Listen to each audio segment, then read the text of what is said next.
Today we woke up to the blockbuster news that Mastercard is acquiring threat intelligence company Recorded Future. I'm Paul Shred, International Editor of the Cyber Express and Cyble, and I'm here with Cyble founder and CEO Beenu Arora to discuss this major deal and what it means for threat intelligence and cybersecurity in general. Beenu, can you tell us what Mastercard is getting in this deal? First of all, thank you, Paul, for having me on your podcast. I think this is one of the historic deals, or it's a pretty large cybersecurity deals we have seen recently. Recorded Future has been one of the pioneers when it comes to threat intelligence space, providing real-time threat intel, analytics, and insights on the cyber threat, issues or potential adversaries or from all over the internet, and an amazing and inspiring organization. And I think after 15 years, when Mastercard is now acquiring them, I can only imagine the possibilities could range from anywhere from real-time threat detections for the entire network or ecosystem of Mastercard merchants and partners, possibly on helping Mastercard to make their fraud detection capabilities better, and could be more than that for sure. But it's a historic acquisition, and I feel pretty excited about the entire leadership team and the founders for Recorded Future, and for their shareholders. Very exciting development. Yeah, as we had actually chatted earlier, I was really curious how Mastercard could use them in their business model, and you obviously have some insights there that I don't have. So, what do you think? Yeah, firstly, I think threat intelligence has always been a bit of an underrated capability or underrated, industry in general. I think it's always been seen as a very technical aspect of cybersecurity operations. Mastercard has been one of the leaders when it comes to the payment processing, as we all know. They acquire a pretty large share of the entire market, and I can only imagine, based on some of the initial, feedback from the market, and most importantly from Mastercard themselves, they see a huge potential in, using Recorded Future's capability for real-time threat detections, fraud preventions, and so forth, which I think could, it's a pretty impressive business strategy which Mastercard as a team has undertaken. And that fundamentally changes the entire perception on threat intel, as a capability towards the business drivers on how it can contribute back straight to the business itself, instead of being a siloed technical capability sitting in cybersecurity operations center and so forth. I think for me, I always believe that threat intel sits right at the heart when you are crafting or designing your business strategies. And this acquisition further strengthen that narratives that threat intel can be really powerful aspect when you are when you are intending to grow your business securely, or more importantly, I think this is what Cyber believes in, creating a better world for everyone. Actually, one of the things that I've noticed as someone who works with Cyble is that threat intelligence does seem to have become a really central part of IT now, and just company operations in general. It's actually really interesting. It's kind of moved from like an edge sort of technology to a really central component of a security plan. So I would assume that this deal just further drives that home. Yeah, if you speak to any seasoned CTO, CISOs, or even the chief executives, there's always concern about how we make, the right decisions. What should we really protect? How should we protect? Who should we protect it from? These are the fundamental questions which many executives are even struggling today to figure it out. Over the period of, I think the last 10 to 15 years, I think there has been a lot of awareness that has been shared in the market through many OEM players, including Recorded Future and Cyble for sure, where we are educating on how threat intel can be at the center on how you make day-to-day decisions around the business, whether it's about the information which you are producing and then thinking about how do we safeguard it, or whether we use the same information which is coming from different sources to make more appropriate investment decisions when it comes to risk mitigation strategies, or protecting your crown jewels. So I think over the period of many years, most of the executives now understands the importance of threat intel as a capability, and more importantly, it is becoming also a center point of discussions, even at the business strategy discussions level, where they're considering about like what are the when they're producing intellectual property. We have seen many cyber attacks where state-sponsored actors or financially motivated organized criminals are also seeking for the same information, constantly attacking companies from the outside, and in some cases through insiders as well. So threat intel becomes like the centerpiece, the stage here, for educating the executives, but more importantly, empowering the security operations or technology, resources to prepare their mitigation plans accordingly. So I think there is no doubt about that this industry is gonna be further expanding. More importantly, I think it's gonna become more important from a business strategy discussion levels as well. That's my view. Yeah, nice. So one thought I had was that as I read Mastercard's statement, it seems like Recorded Future now has two missions, both to secure Mastercard's payment clients and partners, and to grow their own business too. So it seems like it's possibly risky for Recorded Future and their customers. If I'm a healthcare company or an energy company, do I worry that they might lose focus in my area? What do you think could happen here? I think like with any acquisitions, when somebody takes over someone, the acquirer generally have their own DNA on what they typically focus upon. Mastercard is one of the leaders when it comes to payments or banking as a whole sector. I think that puts Recorded Future or give them significant leverage, especially gaining more experience and insights to the relationships and networks or network of merchants with Mastercard. That's definitely an upside.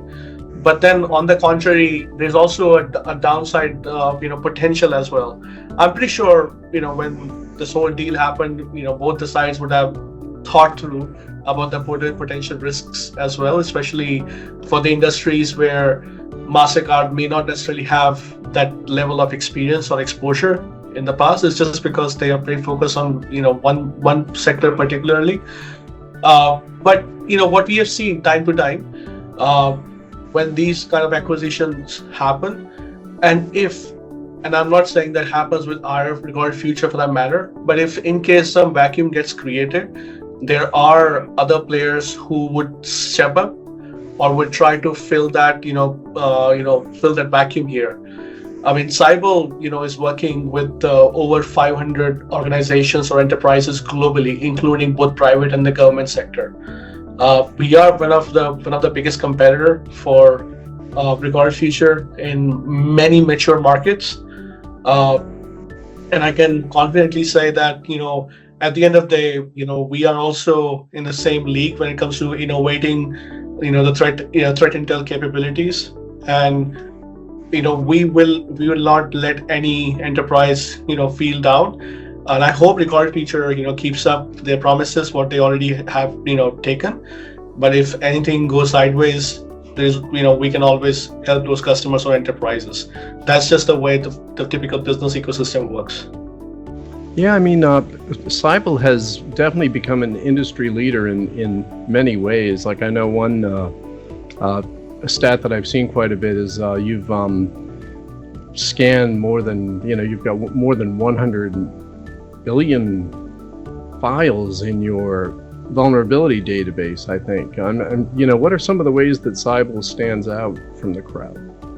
Yeah, I mean, this is something I might sound counterintuitive, but Cyble is a very large data warehouse or data collection agencies, to say at the least. We've done vertical integrations across the entire tech stack to ensure that we don't rely on any third parties when it comes to data collections, whether it scans the internet, including the dark web, or we scan for vulnerabilities across the entire internet and so forth. The point what you mentioned was is one of the most recent capability where we are using AI to detect, exposed cloud objects or, exposed buckets at the internet scale. We had to, it took us a few months to get the models in the right shape, but the initial result was, when we found more than 130 billion files which were exposed on the internet, which is at least 20 times bigger or a better detection than any other alternative which is on the internet right now. I think this is where, this is again, our thesis. Cyble's heart is all about, controlling the entire tech stack, all the way from the chip to the network, traffic which you're producing. And when it comes to, data collections capability, we are continuously investing upon making sure not just that we are making our AI ML models better over the time, but also making them better through bigger collection of information from the internet. And that's an ongoing exercise. We have a massive presence, and we have seen, some of the traditional competitors quite a lot. And I think Cyble has already established its own league in a way in terms of, controlling the entire stack and making sure our products are, becoming more configurable. So the customers, when they come to Cyble, they don't come to us say, hey, are you taking data from Shodan? We said, no, we don't do that, and we do our own scans. Then they say, how many times do you do it? We tell them, how many times do you want us to scan the entire internet or the entire continent where you're based out of? That level of configurations, and I think more importantly, some of the sound data engineering principles which we have put in place, it took years for us to master it. And I think I'm just blessed, or maybe lucky, along with Manish here, how we managed to bring those really capable engineers into the company. And so far, I mean, we're still just getting started, but it's an exciting roadmap which we are currently working into, for sure. Nice. I'm curious, does this deal make it possible that other threat intelligence companies could be acquired by large financial companies? You've got Visa out there and Amex, and who knows how many different possible companies could make a deal like this. Is this something that needs to be an in-house capability for finance companies going forward? I think the short answer is threat intel capability is one of the most foundational capability for any of these large payment processing or banking institutions. And I think that sector itself, can contribute anywhere from 35 to 50% of the overall market opportunity to begin with.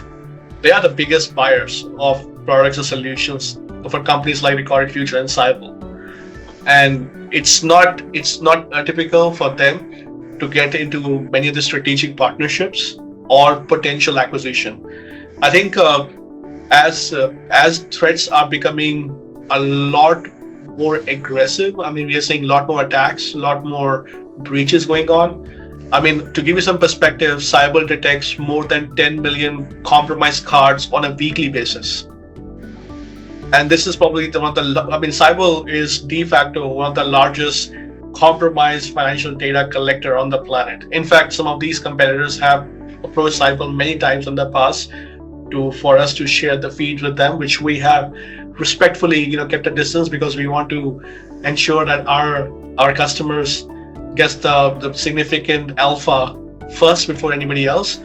And we work with a number of central banking agencies for the same reason. So to your point, does that make sense for financial institutions or payment processing company to go into a similar path of acquiring threat intel companies? I think that has already happened today. We're just seeing it, and I don't see any signs that this will not happen in the future.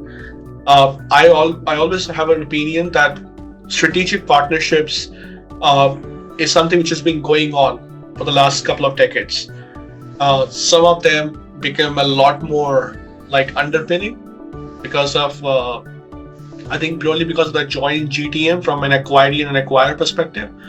Uh, if they see a potential that they can go out together and create a lot more value together, which I think is going to be the case with Mastercard and Recorded Future. I think in those cases, it makes a lot more sense to make those tie-ups a lot more, towards the acquisition mode. But it really depends. So, I mean, we know for the fact, there are, there are a number of players in this market, international players. You have a tier one players. Recorded Future obviously was the leader. I'm pretty confident Cyble is going to follow it now as the potentially number one, if not number two. Then you have a number of tier two, OEMs, and then tier three. Tier two and tier three OEMs generally have a lot more competition, and they typically end up fighting on the prices. The tier one focuses purely on the vertical integrations to control the entire stack. And I think financial institutions, for them, it makes a lot more sense to work with the tier one players, just like Recorded Future and Cyble and likes of similar companies. And because there is a lot more alpha they can capture because of the data the engine which these companies have already built over the years, on how they collect the threat information, how they're able to use analytics to create insights and use AI to further do automation. Like for an example, how we can automate the entire takedown. When as soon as we see a potential, leaked information on the internet. So the use cases are, there are a number of ways for financial institutions to, not just salvage, but more importantly, gain a lot better returns by partnering with the threat intel OEMs, like Recorded Future and Cyble, for sure. Wow, that's really interesting stuff. So to shift just a bit, what does this mean for the market in general? Does this change anything about the cybersecurity market as a whole? I think the market is going to continue to be very hot. I mean, we have some, very inspiring companies already which are being listed, like the Palo Alto, CrowdStrike, and number of acquisitions they have done over the years. Threat intel, we are seeing this is one of the biggest acquisition which we have seen. We saw what happened with Cisco and Splunk, recently. That was actually the largest, I think, if I'm not wrong, one of the largest acquisition happened ever. The cybersecurity is definitely, it's a strong growth area. But I think that this is where you have the supply and demand. So there are some amazing companies which are coming out, or amazing companies which are scaling up, including likes of Cyble and others. And there's definitely a decent demand from the CISO communities who are looking for better solutions which can produce actionable intelligence, less noise, more timely, and highly contextual. So that demand is there. So companies like Cyble, for an example, which I generally call as a Generation 3 Intel companies, are the ones where would be at the right place to capture those demands from the CISOs or from the buyers. And this is how typically the market works. So if a supply and demand, if you're supplying a good product and there's a good demand for the product, typically the market rewards it. You get the money from, and if you're profitable, that's awesome. If you're not, then there are other financial instruments which can support you to further scale or help you grow. So I see the market will definitely expand, not because of the acquisition, but I think more importantly, the importance of threat intel as a capability beyond cybersecurity operations, which is where it's been sitting in for a long time. I think it's becoming more part of the business strategy. Yeah, one thing that I've noticed with Cyble is that it just seems to have no limit to what it can do. It's done everything from attack surface management to vulnerability management to finding exposed cloud buckets. There's all sorts of these exposures companies have that most of them just don't know about, and it seems like Cyble has done a really great job meeting all of those needs, if I may say so. Yeah, as I said, when threat intel was essentially an outcome, Cyber internally, we think ourselves a large data warehouse company, with some solid data engineering principles on how we collect, normalize, aggregate, normalize, and then enrich. Typical life cycle on how you deal with data. Uh, what what was the real driver? For those who have been following Cyble, probably know it. I've got customers who joined us on the day zero when the company started, and they're still with us. And what they mentioned was, we started as a dark web monitoring company. That was the pure focus. During that time, there were a few select players. I don't think Recorded Future at that time was even very aggressive in that market space. They were doing some part of it, but not that comprehensive, which obviously over the years they evolved as they saw the market opportunity, getting evolved. But for the fact, as we built up that capability in pure dark web monitoring, the customers were the ones who were asking us to do more, because they saw there was a natural gap in the capabilities which the back then OEMs were offering or promising to them. Like, for an example, we had a number of customers, who were, getting feeds from different ASM companies who were mostly taking data or reselling data from the likes of, let's say, Shodan or Census or some of the other scanners. That's not uncommon. And I think, let's give you an example, like internet scanning capability is very expensive to build up. It's not straightforward. Even if you have the resources to get all the data pipelines working in the exact same format every day, every time you do it, you end up making a lot of mistakes. So what customers realize over the period of time is Cyble's ability or engineering capability is more valuable, and that's why they push us to actually do us more. And a lot of time people ask me, like, why did you become a Recorded Future like a company? And I tell them I had no intent to begin with to become like one of them. I became one because customer pushed me over there. They naturally saw some gaps over there, and they kept on coming back to us, and they influenced their entire product strategy heavily. For Cyble, we don't have, a roadmap 3 months beyond, and we want to keep it like that. The reason is, we like to stay very close to our customer, and making sure that we take feedback on what is working well with Cyble, and maybe if they're open to share what's not working with them outside of Cyble. And then we take the feedback. We invite them to come on the product design workshops. And this is where we actually get a lot more inputs on what some of the gaps they're seeing on other capabilities. And, as I said, we are engineer. I was one of the first backend engineer in the company. We look at, okay, so can we repurpose this pipeline to, where we can change the source of data from X to Y, and then tune our model to do something else and give a different outcome. That, replication or the replication of engineering concepts led us to multiply our use cases. To give you perspective, we were offering one use case and two services in the backend back in 2020. Today, Cyble is offering 6 use cases with more than 70 services in the backend. And the scale at that happened, I think, many of our customers had the same impression of wow. And we have been around for 4.5 years now, and I wasn't expecting that Cyble will become a comparable to Recorded Future. Huge respects for that company, by the way. I was hoping that this might happen maybe in 7 to 8 years or maybe 10 years of timeline, because they also invested more than 15 years in getting to where they are today, and they have a very large market share, as we all know.